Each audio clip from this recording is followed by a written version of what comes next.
반갑습니다, 여러분. 국어교사 이다연입니다. 여러분, 생강국어 우문문학 개념 두 번째 시간입니다. 여러분, 왜 박수를 치냐면요, 여러분. 시작이 반이니까요. 여러분은 반은 하신 겁니다. 자, 이렇게 해서 여러분 첫 번째 시간에요. 우리 이제 뭘 공부했냐면 계속해서 반복하는데 화자하고 그리고 대상하고 그리고 소통 구조에 대해서 공부를 했습니다. 그리고 그때 그림에는요, 어조가 있었어요. 어조가 있었는데 여러분 이 어조에 대해서는 기니까 다음에 한꺼번에 하겠습니다. 선생님이 이랬잖아요. 그래서 오늘은 어조에 대해서 드디어 들어가도록 하겠습니다. 자, 그러면 한번 총괄을 한번 해보도록 하겠습니다. 자, 어조 해가지고요.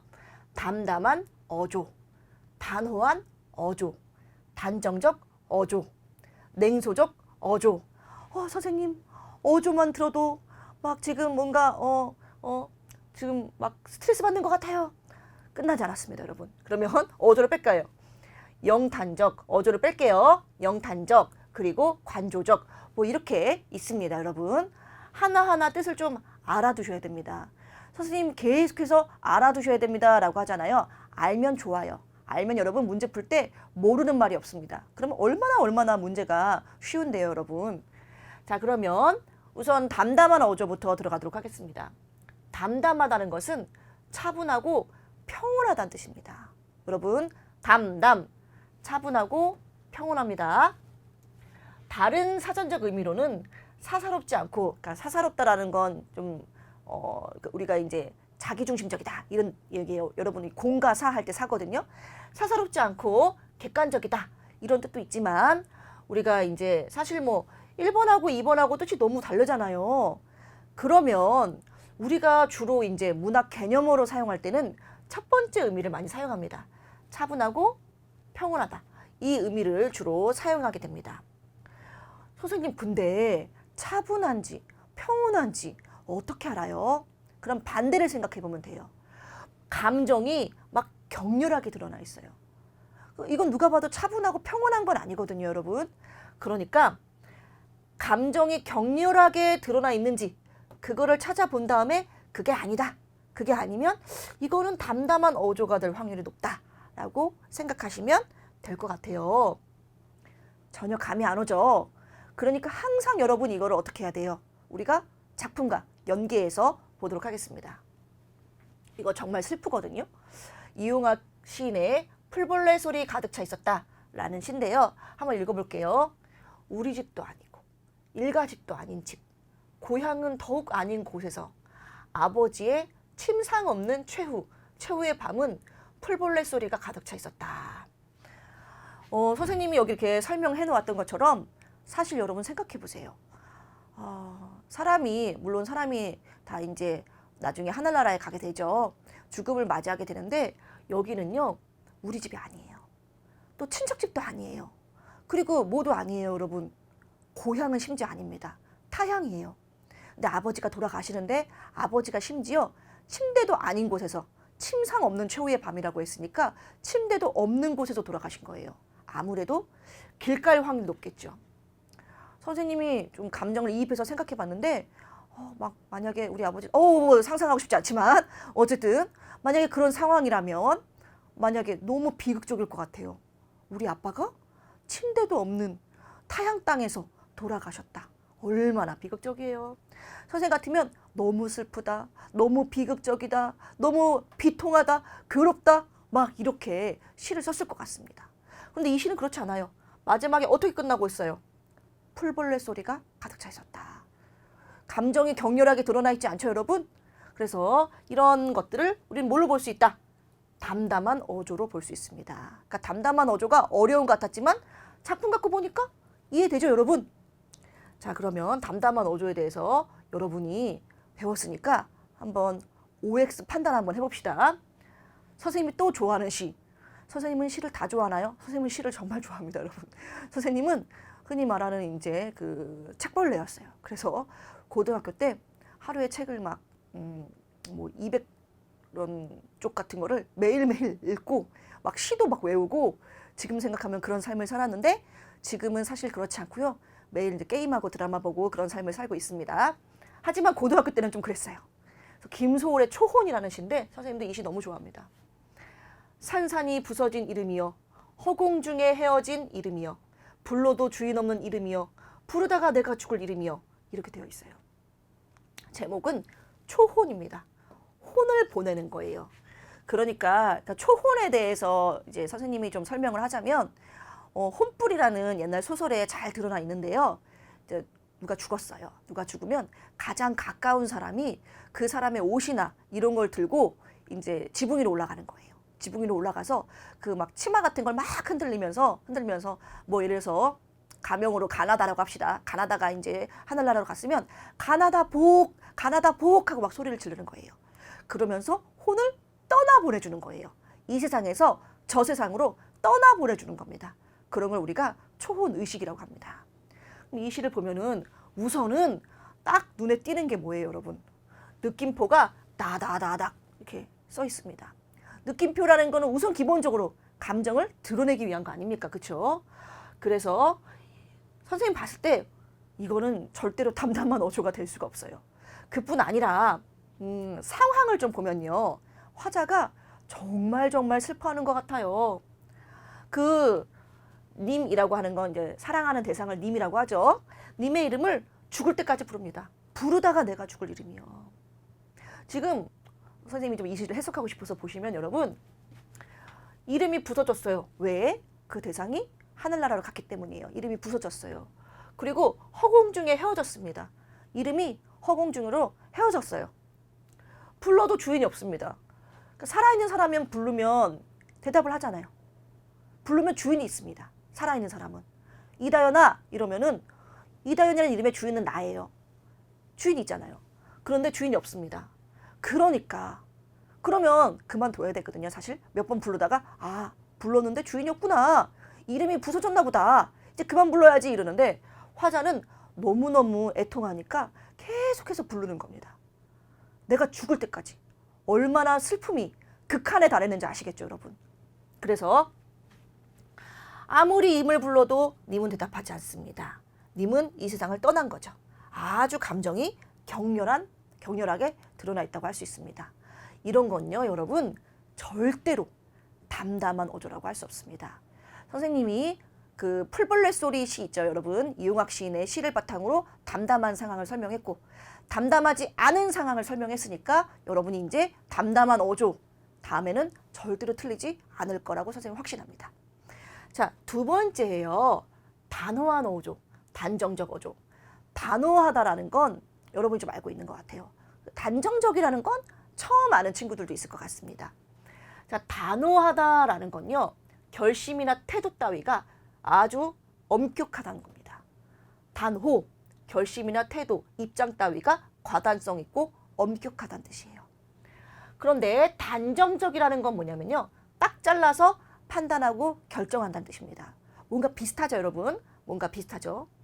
그러니까 좀 읽어보시면 이제 이거를 두 개를 합쳐갖고 선생님이 하나로 정리를 해봤는데 화자의 생각이나 감정을 확신을 갖고 드러내는 겁니다.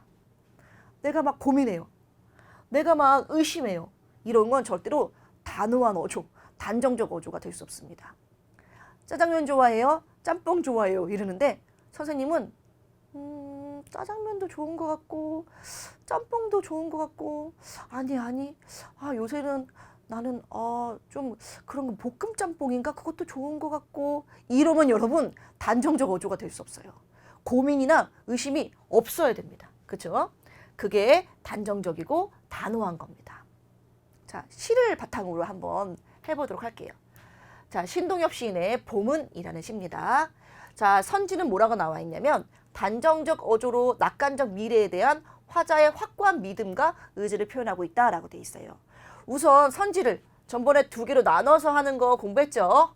단정적 어조가 나와 있나 확인해 볼 거고요. 낙관적 미래에 대해서 낙관이라는 것도 개념인데 자, 화자의 확고한 믿음과 의지를 표현하고 있는지도 좀 보도록 하겠습니다. 겨울은 바다와 대륙 밖에서 그 매운 눈보라 몰고 왔지만 이제 올 너그러운 봄은 삼천리 마을마다 우리들 가슴 속에서 움트리라 라고 되어 있습니다. 자, 우선 겨울이 나와 있어요. 겨울은요. 어디에서? 자, 그림을 한번 그려볼까요? 여러분 믿기 어렵겠지만 이거는 한반도입니다, 여러분. 바다와 대륙 밖에서 우리나라에서 온 게 아니에요. 우리나라에서 온 게 아니고 겨울은 바다 쪽에서 또 어디 쪽에서? 대륙 쪽에서 매운 눈보라를 몰고 왔습니다. 선생님, 눈보라는 좋은 거예요? 나쁜 거예요? 우리가 사실 눈보라만 갖고는 좋다 나쁘다 판단할 수 없지만 항상 모를 때는 뭘 봐야 돼요? 수식어구를 봐야 됩니다. 매운이라고 했으니까 좋지 않은 것 같아요. 그런데 이제 올 너그러운 봄은 이게 딱 티가 난다니까 여러분. 봄을 좋아하네요. 왜? 너그럽다는 우리 꾸며주는 말을 통해서 알 수 있죠. 너그러운 봄은 삼천리 마을마다 우리나라 안에서, 밖이 아닙니다. 우리나라 안에서 우리들 가슴 속에서 움트는 겁니다. 그런데 봤을 때 움틀까? 움틀 것 같기도 한데 움틀었으면 좋겠는데 이거 아니에요. 보시면 움틀 거야, 움틀이라 이거죠. 그러니까 이거는 단정적 어조, 단호한 어조라고 할 수 있어요. 이건 오케이. 그러면 낙관적 미래인가? 요걸 좀 볼게요. 낙관이라는 건 우리가 나중에 공부를 할 겁니다. 태도 이제 그런 챕터에서 공부를 할 건데요.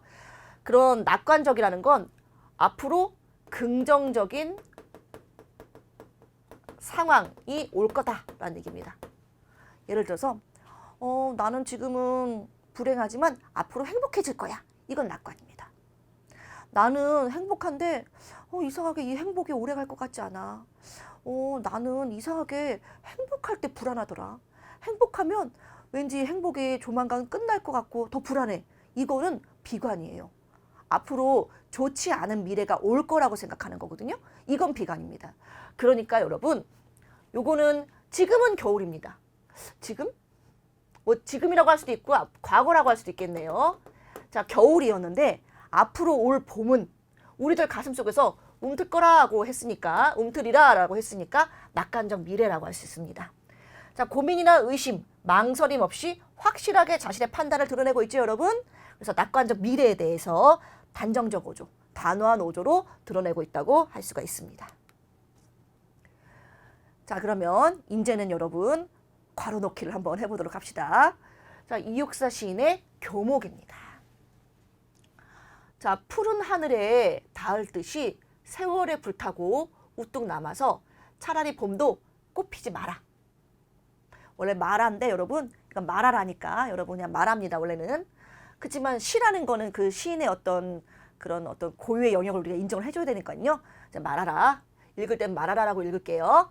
낡은 거미집 휘두르고 끝없는 꿈길에 혼자 설레이는 마음은 아예 뉘우침 아니라. 자, 이육사 시인의 시는요, 여러분이 이제 뭐 중학교 때도 많이 공부를 했을 것 같은데 조금 어렵습니다. 왜냐하면 상징적인 말이 많거든요. 그런데 시를요, 이게 무슨 뜻일까 이렇게 해석할 필요가 없고요. 그냥 시 자체를 보세요. 시 자체의 구조를 가지고 한번 보시면 푸른 하늘에 닿을 듯이, 자, 하늘이 있습니다, 여러분. 여기 그림 여기 있네요. 자, 하늘이 있는데 이 하늘에 닿을 듯이 세월에 불타고, 근데 이 세월이 좋은 세월은 아니었던 것 같아요. 나를 불태우는 그런 세월이었던 것 같아요. 그치만 나는 어떻게 해요? 우뚝 남았어요. 차라리 봄도 꽃피지 말아라. 봄도 꽃도 필요 없다. 왜? 내가 원하는 건 봄이 아니에요. 내가 원하는 건 꽃이 아니에요. 내가 원하는 건 뭐예요? 푸른 하늘에 닿는 겁니다. 내 삶은 어땠냐면요, 낡은 거미집을 휘두르고 끝없는 꿈길에 혼자 설레이고 있었어요. 여러분, 질문, 어떤 꿈이에요? 이게 시의 구조를 통해서 파악하는 거예요. 어떤 꿈길이에요, 여러분? 그렇죠. 푸른 하늘에 닿는 꿈이겠죠. 그렇죠? 그래서 끝없는 꿈길에 혼자, 여럿이서도 아니고 혼자 설레고 있었어요. 하지만 뉘우침이 아니다라고 했으니까 나는 뉘우치지 않는다. 왜? 나는 푸른 하늘에 닿고 싶다. 그러니까 이 푸른 하늘이 화자가 바라는 이상적인 상황인 것 같습니다. 자, 이런 화자의 소망과 의지를 여기 뭐 이제 명령어 말하라. 명령어. 아니라. 부정어. 이런 명령어를 통해서 나타나기도 하고요. 또 차라리, 아예 이런 부사를 통해서 나타내기도 합니다. 그래서 이런 걸 의지를 드러내고 있죠. 그러면 자, 단호한 어조인 건 나와 있잖아요, 여러분. 완벽하게 오케이고요. 자, 고민, 의심 이런 거 없습니다. 그럼 화자에 무엇을 드러내고 있냐? 의지. 어떤 의지? 푸른 하늘에 닿겠다는 의지를 드러내고 있습니다. 여러분, 자, 단정적인 거, 단호한 거, 또 여러분 머릿속에 들어갔어요, 여러분. 담담한 어조, 여러분 머릿속에 들어갔죠? 이제 머릿속에 뭐 들어갔어요? 단호한 어조, 여러분 머릿속에 들어갔습니다. 그렇죠, 여러분? 여러분이 계속해서 선생님 지금 강의를 들으면서 여러분이 이제 뭐가 짐작을 했을 것 같은데 하나의 개념어를 2개 이상의 작품을 통해서 여러분한테 설명하고 있습니다.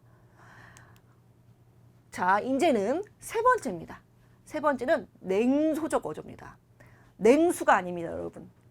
이런 거 꼭 하고 싶어요. 솔직히 아까도 얘기했지만 뭔가 하면은 약간 좀 웃기지도 않으면서 약간 비웃음만 당할 것 같은 그런 느낌을 받기도 하거든요, 여러분. 그렇지만 사람은 욕구라는 게 있으니까요. 자, 말하고 싶은 욕구가 있습니다. 여러분 선생님을 비웃죠? 자, 냉소는 무슨 뜻이냐면 비웃는 겁니다. 비웃을 때 그냥 비웃으면 안 되고 아주 쌀쌀한 태도로 비웃는데요. 차갑게 비웃는 겁니다.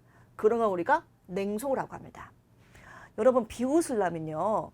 내가 좋아하는 대상을 비웃을 수 없어요. 내가 싫어하는 대상을 비웃습니다. 선생님이 여기에는 상황을 부정적으로 보고 비판한다 라고 설명을 했습니다. 그러니까 내가 이 상황을 좋게 보면 안 돼요. 부정적으로 봐야 됩니다. 그리고 이 상황에 대해서 막 긍정적으로 생각하면 안 되고 비판하고 싶어요. 나쁘다고 말하고 싶어요. 막 그거에 대해서 나쁘게 말하고 싶어요. 그런 걸 우리가 냉소의 성립 조건이라고 할 수가 있습니다. 한번 볼게요. 황지우 시인의 새들도 세상을 뜨는구나 라는 시입니다. 읽어보시면 자, 우선 선지를 볼게요. 냉소적 어조로 현실을 풍자하고 있다. 또 이제 냉소를 공부하는데 또 풍자가 나왔네요, 여러분. 그러니까 한 선지에 개념어가 보통 2개 정도, 많을 때 3개까지 나오기도 합니다. 자, 풍자는요, 여러분, 그냥 나중에 나오겠지만 설명하자면 비판 플러스 약간 좀 웃음, 이렇게 생각하면 됩니다. 해학이 그냥 웃기고 재밌는 거라면 풍자는 약간 좀 비판이 강하게 드러나 있는 웃음이라고 생각하시면 돼요. 자, 냉소 들어갈게요. 을숙도에서 일정한 군을 이루며 갈대숲을 이륙하는 흰 색대들이 자기들끼리 끼룩거리면서 자기들끼리 낄낄거리면서 1열, 2열, 3열 횡대로 자기들의 세상을 이 세상에서 떼어매고 저 세상으로 어디론가 날아간다 라고 되어 있어요. 요거 좀 그림을 볼게요. 흰 색대들은 이 세상이 못마땅해요. 선생님 못마땅한지 어떻게 알아요? 사람은 기본적으로 좋아하는데 옮길 일이 없습니다. 여기 보면 알겠지만 이 흰 색대들은요. 이 세상을 싫어하는 거예요. 이거 싫어요. 이거 아주 싫어요. 그러니까 이 세상에서 뭐를 떼고 자기들의 세상을 떼가지고 어디로 가요? 이 세상 밖으로 가는 겁니다. 그러니까 여러분이 읽으면 이게 딱 들어와야 돼요. 아니 흰 새들은 이 세상을 좋아하나 싫어하나? 싫어하죠. 싫어하는 거니까 가는 겁니다. 선생님이 이사를 갔는데요. 선생님은 이거 비밀이라고 할 수 없지만 비밀입니다, 여러분. 이건 비밀인데 지금 집이 싫어요. 왜 싫으냐면 베란다가 없어요. 베란다가 없으니까 너무 불편해요. 막 쓸데없는 그런 물건들도 갖다 넣을 수가 없고 아주 불편합니다. 그러니까 선생님은 우리 지금 집에서 떠나가지고 옆에 있는 아파트로 옮기고 싶어요. 선생님은 당연히 그러면 우리 오피스텔에 대해서 선생님은 지금 오피스텔에 살고 있는데 이 오피스텔에 대해서 긍정적으로 보는 거예요? 부정적으로 보는 거예요? 부정적으로 보는 거죠. 그러니까 또 이거에 대해서 비판한다니까요. 베란다가 없어갖고 불편하다고 비판한다니까요. 이게 바로 여러분 냉소의 성립 조건이죠. 그렇죠? 이거를 차갑게 비웃는 게 냉소입니다. 선생님 근데 이게 부정적인 것도 알겠어요. 근데 이것도 비판적인 것도 알겠어요. 그럼 냉소인지는 어떻게 알아요? 선생님은 여기에서 그 냉소적인 어떤 그런 어조가 가장 잘 드러나 있는 부분이 어디냐면 요거예요. 끼룩끼룩이에요. 여러분 웃을 때 기분 좋잖아요? 선생님도 정말 잘 웃거든요. 선생님은 좀 행복한 사람이라 가지고 하루에 거의 한 10번은 크게 웃는데 막 하하하하 이렇게 웃는단 말이에요. 뭐 호호호호 하하하하 뭐 히히히히 이렇게 웃어요, 사람은. 그런데 끼룩 낄낄 이거는 약간 좀 뭔가 부정적이고 비웃는 것 같고 약간 이런 웃음소리입니다. 그래서 결론적으로 이 시를 요약을 하자면 새들이 이 세상을 어떻게 하면서 비웃으면서 이 세상 밖으로 날아가고 있다라고 볼 수 있어요. 그래서 이거는 냉소적 어조로 볼 수가 있습니다. 이 시 이해되죠? 자, 그 다음 시입니다. 황동규 시인의 조그만 사랑 노래라는 시입니다. 선생님도 좋아하는 시인입니다. 자, 황동규 시인의 조그만 사랑 노래 선지부터 볼게요. 냉소적 어조로 대상과의 거리감을 드러낸다. 자, 냉소적 어조 이제 판단해 볼게요. 그런가? 그리고 대상과의 거리감. 대상과의 거리감인가? 선생님이 대상과의 거리감은요. 이건 되게 쉽게 설명할게요. 나중에 이제 대상과의 거리감도 선생님이 여러분한테 이제 좀 자세하게 설명할 때가 됐지만 그럴 시간이 있겠지만 요거는 어떤 좀 친밀감. 요런 걸 느끼면 대상과의 거리감이 이제 가까운 겁니다. 싫어한다.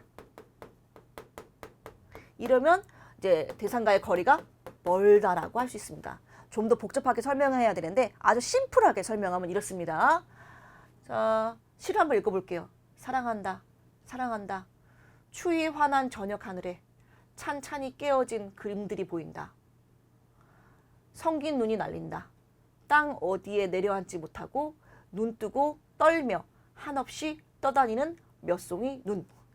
선생님이 1강에서 얘기했었습니다. 어떤 자연물이 나오는데 그 자연물이 약간 좀 그냥 자연물의 자연 현상을 나타내는 것이 아니라 사람의 감정이나 사람의 상황이나 사람의 태도랑 연결될 때가 있어요. 그걸 조금 복잡한 말로 하면 인간사를 드러낸다라고 하는데 인간의 어떤 감정이나 상황을 드러내기 위해서 사용하는 경우가 있어요. 여기서도 보면은요, 그러니까 시라는 게 그렇습니다. 여러분 시를 어렵게 생각할 필요가 없는 것이 사실 사람 생각하는 거 거기서 거기입니다. 그런데 그렇기 때문에 시도 아무리 참신해도요, 여러분 어떤 사람이 왜냐하면 시를 쓴다는 거는 다른 사람에게 전달하고 싶어서 시를 쓰는 거기 때문에 다른 사람이 이해할 수 있겠습니다. 여기서도 사랑한다, 사랑한다 했어요. 감정이 늘어나 있네요. 사랑한다, 사랑한다, 사랑하네요. 그런데 뜬금없이 사랑한다 그러더니 추위 환한 저녁 하늘에 찬찬히 깨어진 금들이 보인다. 하늘 금을 얘기하고 있어요. 무슨 소리지? 선생님도 이해가 안 되더라고요. 성긴 눈이 날린다. 눈이 날려요. 땅 어디에 내려왔지 못하고 눈 뜨며 떨며 눈 뜨고 떨며 떨고 있어요. 뭐가? 눈이. 그리고 떠다니고 있어요. 눈이 떨 수 없거든요. 그렇죠? 그러면 이 눈은 우리가 어떻게 해석해야 되냐? 화자의 마음을 나타내기 위한 거예요. 화자는 지금 사랑한다고 했죠. 그럼 여러분 이 사랑이 잘 되는 것 같아요? 안 되는 것 같아요? 잘 되면 떨면서 떠다닐 필요가 없어요, 여러분. 지금 사랑이 잘 이렇게 진행되고 있으면 떨면서 막 방황할 필요가 없는 거예요. 그러니까 뭔가가 잘 안 되는 거예요. 그렇죠? 그런 상황이라고 할 수가 있습니다. 자, 그럼 볼게요. 냉소가 뭐라고 했어요? 다른 대상을 비웃는 거라고 했죠. 그러면 넘어가면요, 여러분. 우선 사랑한다고 했는데 여기서 주 대상은요, 눈입니다. 그럼 대상의 첫 번째는 연인이겠죠. 그래서 연인을 비웃나? 그거 아닌 것 같아요. 그렇죠? 그 다음에 눈은요, 땅 위에 앉지 못하고 떠다니고 방황하고 있어요. 그러면 이 눈은 선생님이 아까 다 설명했죠. 이 눈이 드러내는 건 뭘까? 화자의 마음입니다. 내가 지금 사랑이 잘 안 돼가지고 방황하고 떨고 있는 화자의 마음을 드러낸다고 할 수 있어요. 그러니까 눈도 비웃는 것이 아니고 그 연인도 비웃는 것이 아닙니다. 비웃을 수가 없습니다. 그래서 이거는 냉소적 어조로 그런 어떤 걸 드러낸다는 건 아니라고 할 수가 있습니다. 무슨 말인지 알겠죠, 여러분? 여기 그래서 냉소적 어조로 대상과의 거리감을 드러낸다. X입니다. 정답은 X.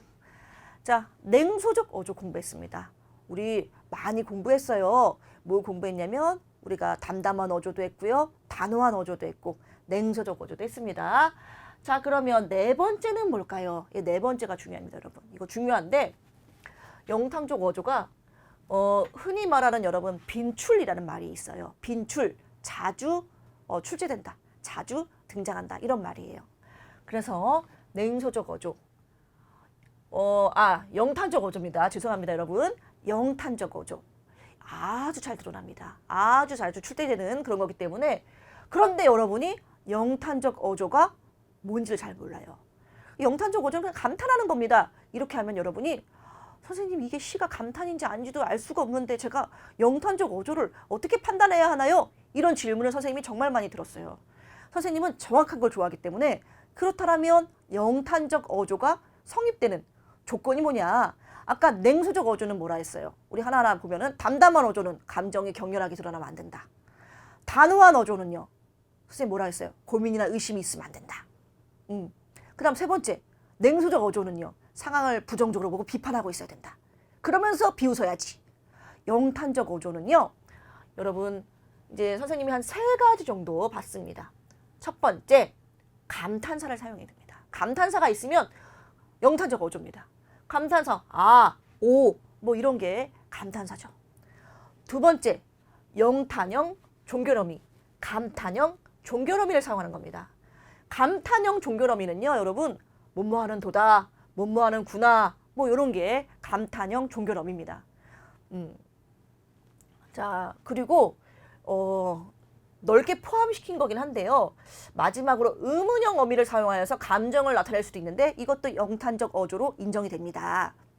선생님, 의문형 어미를 사용해서 어떻게 감정을 나타내나요? 예를 들어서 아름다운 이 세상, 이 세상은 얼마나 아름다운가? 이러면 사실은 물어보는 것 같지만 이거는 서리법이라고 해가지고 사실은 이 아름다움을 강조하고 있거든요. 묻는 게 아닙니다. 아름답다라는 걸 강조하는 거예요. 이 세상이 얼마나 아름다운가? 이거는 묻는 거 아니잖아요. 그래서 이런 걸 우리가 이제 의문형 어미를 사용해서 감정을 나타내는 것도 영탄적 어조로 인정이 됩니다. 그렇죠? 그러면 3가지가 있었습니다.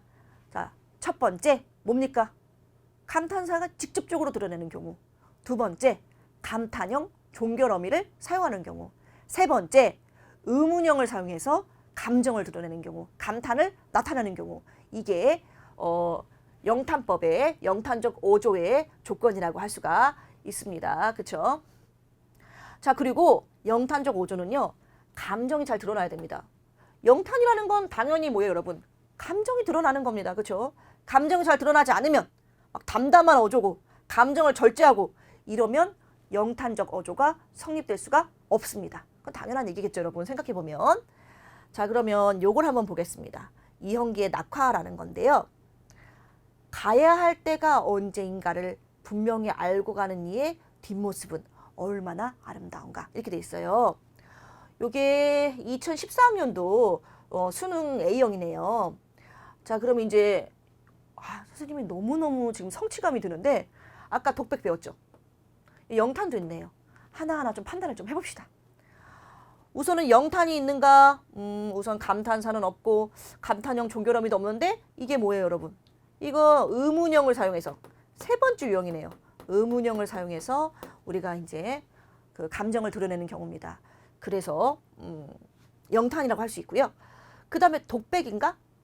여러분 다시 한번 복습. 자, 소통구조 첫 번째 독백, 두 번째 말 건네는 방식, 세 번째 말을 주고받는 방식 3가지 있었죠. 자, 그러면 이거는 여러분 청자가 있나 없나 보세요. 청자가 없습니다. 청자가 드러나 있지 않아요. 그래서 이거는 이제 독백이라고 할 수 있죠. 영탄과 독백의 어조를 통해서 화자의 심정을, 감정을 드러내고 있습니다. 그렇죠? 자, 이거 읽어보시면요, 여러분 선지부터 한번 읽어보도록 하겠습니다. 5행과 10행은 영탄적 어조로 낭송하여, 자, 괄호가 있습니다. 화자의 어떤 심정과 내면 심리를 엿보는데 도움을 줄 수 있겠어. 이런 선지가 있네요. 영탄적 어조인 거는 맞는 것 같습니다. 한번 찾아볼까요, 여러분? 우선 여러분 느낌표가 딱 나와 있습니다, 여러분. 그치? 감탄사 있습니다, 여러분. 이의 몸이 또 달아오르는구나. 여러분, 감탄형 종결어미.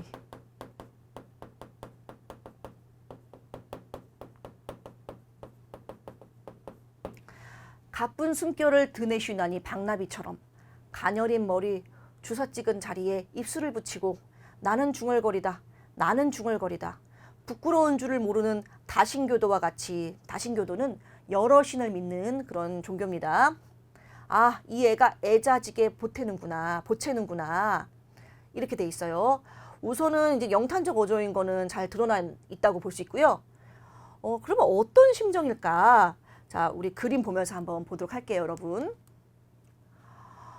이 선생님은 아기가 있어요. 선생님은 아기가 있는데 아기가 열이 나면요 너무 마음이 힘듭니다. 선생님이 3월 달인가? 선생님은 이건 이제 비밀인데 코로나를 2번 걸렸거든요. 선생님은 사실 코로나 걸렸을 때 그렇게 막 아프거나 그러지 않았어요. 목소리가 좀 안 나오긴 했었는데 그런데 선생님이 이제 딸이 열이 40도까지 올라가는 거예요. 그러니까 너무 마음이 힘든 거죠. 그래서 애가 막 엄마 아파요 막 이러고 막 엄마 열이 계속 나요 이러는데 해열제를 계속 먹이는데 막 해열제가 안 들어요, 여러분. 막 좀 떨어진 게 39도예요. 그러니까 엄마 마음이 정말 막 좀 애가 타는 겁니다. 정말 어찌할 바를 모르겠어요. 그런 상황입니다. 그러면 이제 당연히 뭐 하겠어요? 비는 거죠. 제발 우리 애가 낫게 해주세요. 제발 우리 애가 안 아프게 해주세요. 제발 이 열이 떨어지게 해주세요. 이렇게 빌 수밖에 없습니다. 그죠? 그러니까 어때요? 간절하게 빌 수밖에 없습니다. 여기 보면 알겠지만 아이의 열이 내리기를 간절히 바라는 상황이라고 할 수 있습니다. 영탄적 어조인 거는 선생님이 하나하나 설명했습니다. 감탄사를 사용하고 있고 이런 식으로 감탄사를 사용하고 있고 감탄형 종결어미를 사용하고 있다. 이거는 영탄적 어조라는 건 설명했고요. 요 가로 안에 들어갈 말은 간절한 심정 이런 게 들어갈 수 있다고 생각합니다. 자, 이렇게 해서 선생님이 영탄적 어조도 설명을 했습니다. 요게 어렵습니다. 영탄적 어조는 좀 분명해요. 좀 조건은 여러 가지만 눈에 확 띕니다. 감탄사 눈에 띄거든요. 감탄형 종결어미 눈에 띄거든요. 확 띕니다. 근데 이 관조라는 게 좀 어렵습니다. 관조를 한번 보도록 하겠습니다. 관조는 고요한 마음으로 대상을 관찰하고 음미하는, 즉 맑고 바른 마음으로 대상을 사실대로 살펴서 이게 도대체 무슨 말일까요, 여러분? 자, 그리고 또 있어요. 그 참된 모습을 인식하는 것을 말하는데 주관의 개입을 배제하는 것이 특징이다. 이게 관조라는 말의 사전적 뜻입니다. 그러면 좀 어렵죠. 그럼 이제 하나하나 좀 살펴보면요. 사실대로 살핀다라는 건 관찰한다라고 해석할 수 있을 것 같아요. 사실대로 살핀다라는 건 관찰한다라고 해석할 수 있고, 그 다음에 주관의 개입을 배제한다라는 거는 어떤 대상에 대해서 내 감정을 막 집어넣고 내 감정에 의해서 그걸 판단하고 이런 게 아닙니다. 그러니까 나의 개입을 배제하는 겁니다. 그 관찰하는 사람의 개입을 배제하는 겁니다. 대상에 대해서 거리를 두고 떨어져서 바라보는 겁니다. 선생님 생각에는 그렇기 때문에 어떤 대상을 관찰하잖아요. 근데 막 저 대상은 너무 슬퍼 보인다. 슬퍼. 막 이런 식으로 한다거나 아니면 이 상황은 너무 부정적이다. 너무 안 좋은 상황이야. 막 한다거나 이런 거는 관조적일 수 없다고 생각합니다. 자, 감정을 크게 드러내지 않고 차분하고 담담한 마음으로 나타내야 합니다. 이게 두 가지 조건이라고 생각을 해요. 그래서 선생님은 정리하는 걸 좋아한다고 했는데 감정이 강하게 드러나 있지 않는지, 감정이 강하게 드러나면 안 됩니다. 그 다음에 사물을 관찰하고 있는지, 이 두 가지 측면에서 관조라는 걸 우리가 설명할 수 있다고 생각합니다. 그러면 자, 작품을 좀 가지고 보도록 하겠습니다. 그쵸? 김강규 시인의 나뭇잎 하나라는 시입니다. 읽어볼게요. 눈발이 드문드문 흩날리던 날 앙상한 대추나무 가지 끝에 매달려 있던 나뭇잎이 하나 문득 떨어졌다. 저마다 한 개씩 돋아나 여럿이 모여서 한여름 살고 마침내 저마다 한 개씩 떨어져서 그 많은 나뭇잎들이 사라지는 걸 보여주면서, 자, 이거는 2014학년도 수능이고요. 관조적인 자세로 대상이 지닌 의미를 새롭게 발견하고 있다라는 선지가 출제가 됐습니다. 자, 그러면 보시면 여러분 그림을 갖고 좀 보는 게 좋을 것 같아요. 나뭇잎이라는 게요, 여러분 돋아날 때는 하나하나 돋아납니다. 그래서 한창 때는요, 여름 때는요, 나뭇잎이 여러 개가 뭉쳐 있어요. 막 나무가 전체적으로 초록색으로 보일 정도로 뭉쳐 있어요. 그런데요, 떨어질 때 보면요, 하나씩 뚝뚝뚝뚝 떨어집니다. 그래서 그냥 화자는요, 이 나뭇잎이 돋아났다가 또 이제 한여름 살고 그 떨어지는 걸 그냥 관찰하고 있습니다. 관찰하고 있어요. 자, 관찰 성립되고요.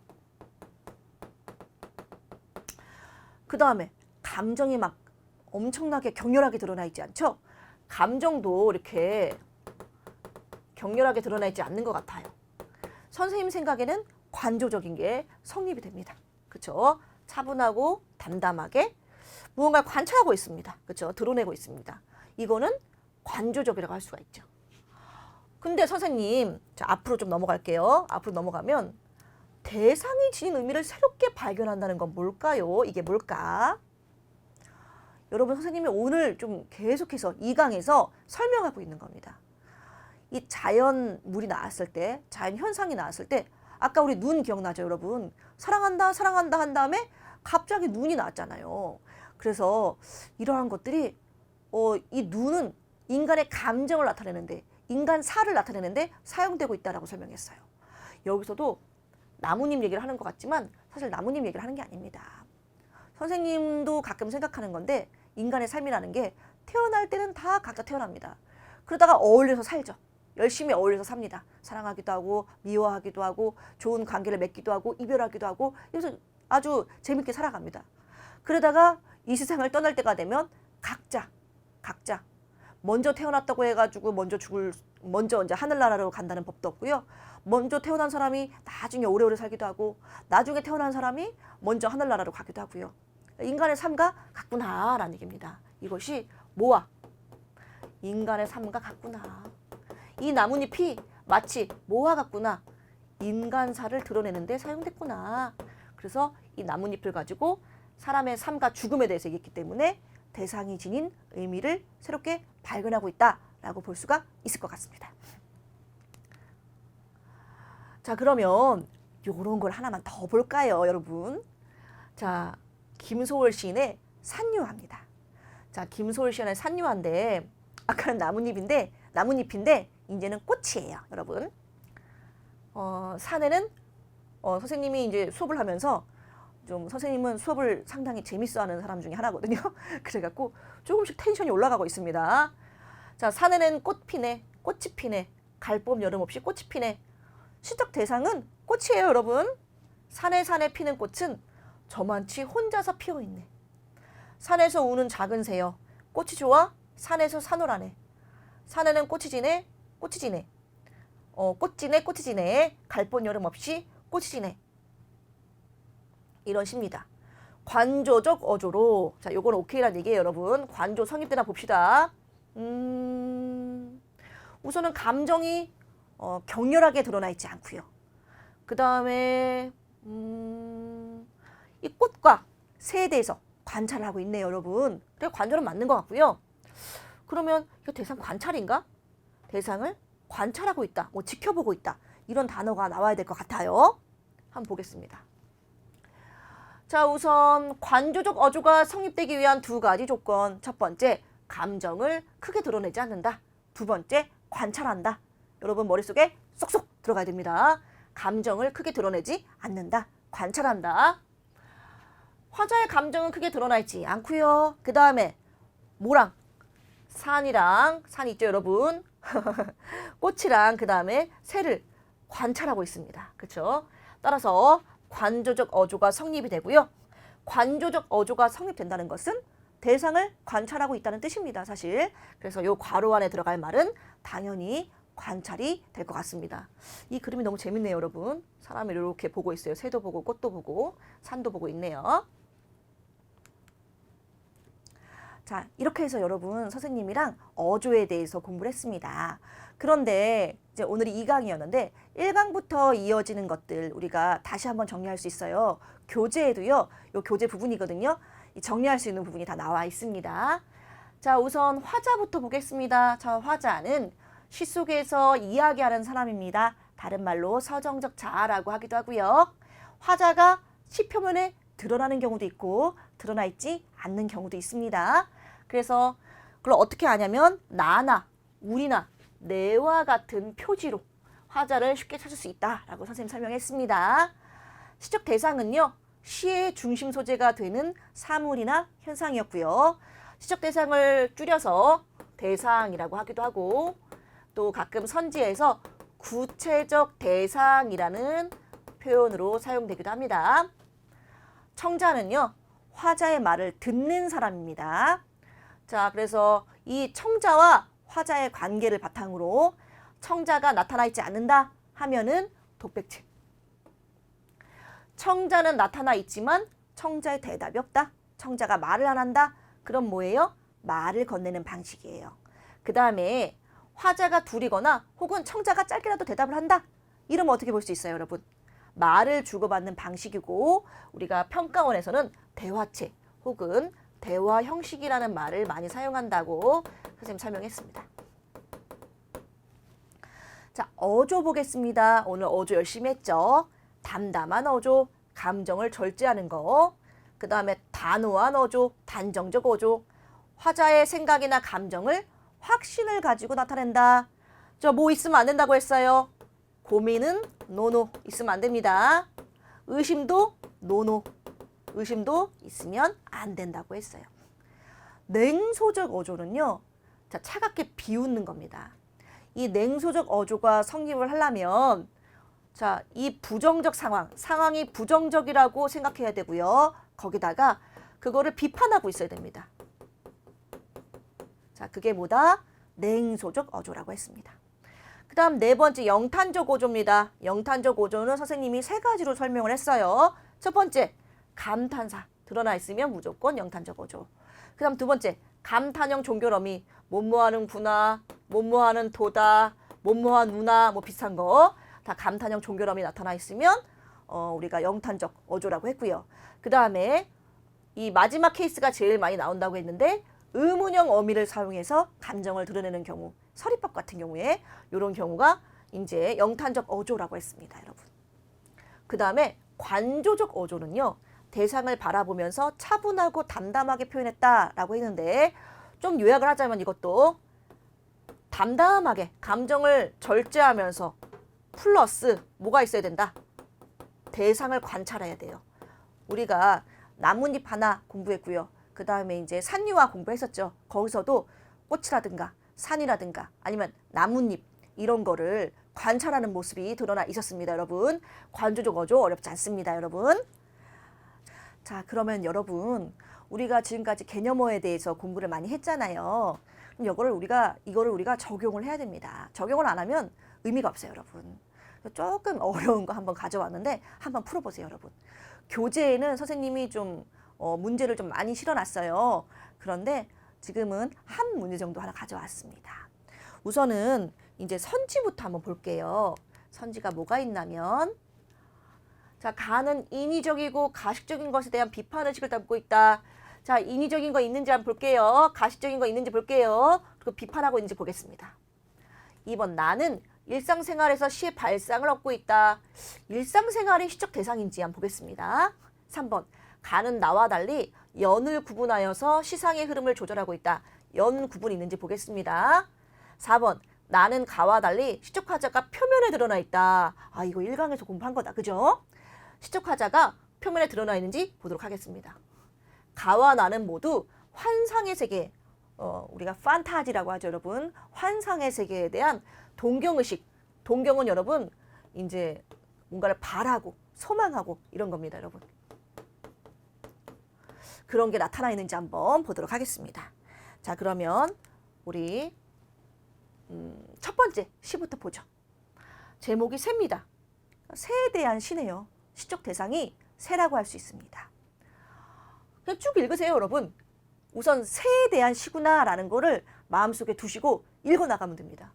하늘에 깔아놓은 바람의 여울터에서나 속삭이듯 서거기는 나무의 그늘에서나 새는 노래한다. 새가 노래하네요. 지금 여기까지는 해석 왜 안 하세요? 아, 이거는 중요한 게 아니에요, 여러분. 그러니까 바람의 여울터에서나 뭐 나무의 그늘에서나 새는 노래합니다. 새가 노래하는 게 중요합니다. 사실 우리가 영어에서도 주어랑 서술어가 중요하거든요. 그러니까 이게 시에서도 여러분 뭐가 뭐를 하는지를 우선 봐야 돼. 그 다음에 뭐가 꾸며주는 말인지 이런 걸 좀 봐야 됩니다. 그래서 새가 노래합니다. 노래를 하는데요. 그게 노래인 줄을 몰라요. 그리고요. 새는요. 사랑합니다. 근데 그게 사랑인 줄 몰라요.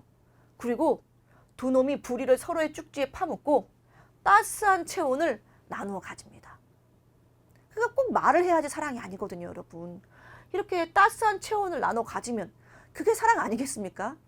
선생님이 코로나 걸렸을 때 선생님이 격리되어 있었어요. 처음에는 좀 코로나가 많이 무서웠거든요. 그래서 진짜로 방역수칙을 철저하게 지켜갖고 안방에 갇혀져 있었습니다. 갇혀 있었는데, 갇혀져는 이제 이중피동이네요. 갇혀 있었는데, 그때 선생님 가족들이 막 이제 밥도 하루에 3끼 갖다 주고, 그리고 심지어 커피도 갖다 주고요.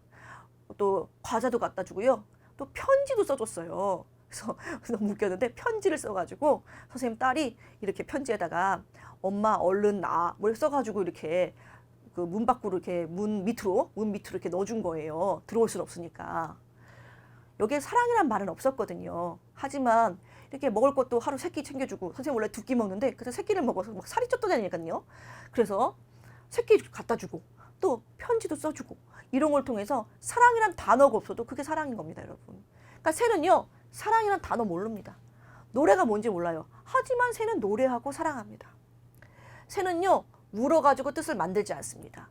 교태로 가식하지 않습니다. 사랑을 가식하지 않아요. 여러분은 나중에 그 사랑하게 되면 연인이 나를 진짜로 사랑하는지 아니면 가식적으로 사랑이라는 말만 하는지 잘 판단해 보시기 바랍니다. 그래서 그럼 새는 뭘까? 순수하죠. 이게 순수입니다, 여러분. 이게 순수예요. 가식의 반대니까 약간 순수하다라고 볼 수 있어요. 3년에 나와 있습니다. 포수는 한 덩이 나무로 그 순수를 어떻게 해요? 겨냥합니다. 이 순수가 뭐예요, 여러분? 새예요. 선생님, 이 순수가 왜 새예요? 순수라고 써 있는데 순수를 어떻게 겨냥하겠어요? 시는요, 유기적으로 해석해야 돼요. 유기적으로 해석한다는 건 무슨 말이냐면 1년과 2년과 3년이 다 따로따로 노는 게 아니라 다 연결되어 있다는 말이에요. 여태까지 새의 순수에 대해서 계속 얘기했잖아요. 새는 순수하잖아요. 그러니까 이거는 새입니다. 그런데 잘 봐요. 포수가 새를 쏘는 이유는 새가 순수해 보이고, 새가 막 노래하고, 새가 서로 사랑하고, 이런 거 예쁘니까 갖고 싶어서 총으로 빵 쐈을 거 아닙니까? 근데 그렇게 되면 새는 어떻게 돼요? 죽습니다. 그러면 포수는 순수한 새를 갖고 싶어갖고 쐈겠지만 나중에 갖게 되는 건 그냥 피해 젖은 죽은 새에 지나지 않습니다. 더 이상 순수를 표현할 수 없습니다. 아주 그런 비판에 대해서 비판적이죠. 이 포수에 대한 비판적인 거예요. 여기서 시적 대상이 크게 새하고 포수가 나오는데, 새는 순수한 대상으로 나와 있고, 그러면 포수가 새를 쏘죠. 그러면 이 포수가 가식적인 대상으로 보면 되겠어요. 왜냐하면 새는 가식하지 않으니까요. 이런 어떤 논리적 구조에 대해서 여러분이 계속해서 연습을 해 나가셔야 됩니다. 자, 그러면 계속해서 갈게요. 자, 이거는 이제 어머니의 그릇, 선생님 그릇 아닌가요? 왜 그릇인지 한번 보겠습니다. 어머니는 그릇이라고 쓰고 읽으신대요. 그릇이 아니라 그릇이 바른 말이지만 어머니에게 그릇은 그릇입니다. 물을 담아오신 어머니의 그릇을 앞에 두고 그릇그릇 중얼거려 보면 그릇에 담긴 물이 편안한 수평을 찾고, 어머니의 그릇에 담겨졌던 모든 것들이 사람의 체온처럼 따뜻했다는 것을 깨닫습니다. 그릇이라는 말은 표준어는 아니에요, 여러분. 맞는 그런 표준어도 아닙니다. 그렇죠? 맞지 않아요. 그렇지만 어머니는 어때요? 어머니는 편안하고 따뜻한 대상입니다. 그러니까 어머니는 그걸 표현하는 사람이죠. 나는 학교에서 그릇이라 배웠지만 어머니는 인생을 통해서 그릇이라 배웠다. 그래서 내가 담는 한 그릇의 물과 어머니가 담는 한 그릇의 물은 다르다. 말 하나가 살아남아서 빛나기 위해서는 말과 하나가 되는 뭐가 있어야 돼요? 사랑이 있어야 됩니다. 그러니까 나는 그릇이라고 말하고 엄마는 그릇이라고 말하지만 엄마는 뭐가 있어요? 사랑이 있어요. 그러니까 사랑이 있는 엄마의 말은 그릇이면 어떻고 그릇이면 어때요? 어머니가 그 말에 사랑을 담아서 말하는 게 중요한 거죠. 그래서 어머니는 어머니의 삶을 통해서 말을 만드셨습니다. 나는 사전을 통해서 쉽게 말을 찾았습니다. 그렇기 때문에 무릇 시인이라면 하찮은 것들의 이름이라도 뜨겁게 살아있도록 불러줘야 하는데 나는 그냥 국어 사전에서 그런 사전적 의미를 가지고 시인이지만 말을 사용한다는 거죠. 엄마처럼 어머니처럼 사랑을 담아서 애정을 담아서 말하지 않는다는 거죠. 그래서 나도 어머니처럼 어머니의 그릇이라는 건 어머니처럼 그 말에 사랑을 담고 싶다. 이런 겁니다. 자, 그럼 한번 풀어볼게요. 1번. 가는 인위적이고 가식적인 것에 대한 비판의식을 담고 있다. 이게 뭐예요? 포수죠. 1번 맞고요. 2번. 나는 일상생활에서 어머니가 그릇이 아니라 그릇이라고 이제 발음하시는 그러한 어떤 상황에서 시의 발상, 생각을 얻고 있습니다. 자, 가는요, 연 구분이 있었어요. 1년, 2년, 3년 구분이 있었는데 나는 연 구분이 없었어요. 자, 그래서 가는 나와 달리 했으니까 가만 이렇게 해야 돼. 여러분 이게 은근히 헷갈리거든요. 선생님도. 가는 나와 달리 하면 헷갈려요. 그래서 가만 연 구분이 있었어요. 다음 4번 보시면 나는 가와 달리 했으니까 나만 해야 되거든요. 시적 화자가 표면에 드러나 있다. 오, 선생님 가는요, 여러분. 가는 나나 내나 우리가 있나? 그런 거 없네요. 그쵸? 그 다음에 나는요, 내가 담는 했으니까 나에서는 시적 화자가 표면에 드러나 있네요. 나만 시적 화자가 표면에 드러나 있네요. 이것도 맞아요. 5번 가와 나무도 환상의 세계? 환상의 세계는 여러분 유토피아나 무릉도원이나 이런 세계예요. 이 세상 말고 뭔가 환상적이고 아름답고 이런 이 세상이 아닌 그런 이상향입니다. 그런 세계는 없습니다. 그거에 대한 동경도 없고요. 정답은 5번이지만 선생님은 여러분이 4번을 해석할 수 있나? 4번을 이해할 수 있나? 이러한 측면에서 이 문제를 교재에 실었습니다.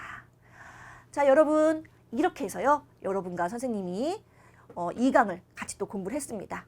오늘 공부한 내용은요. 어조인데 그러니까 어조만 따로 공부하시면 안 되고 1강부터 화자하고 소통구조하고 어조가 한 묶음이니까 같이 공부해 두시고요.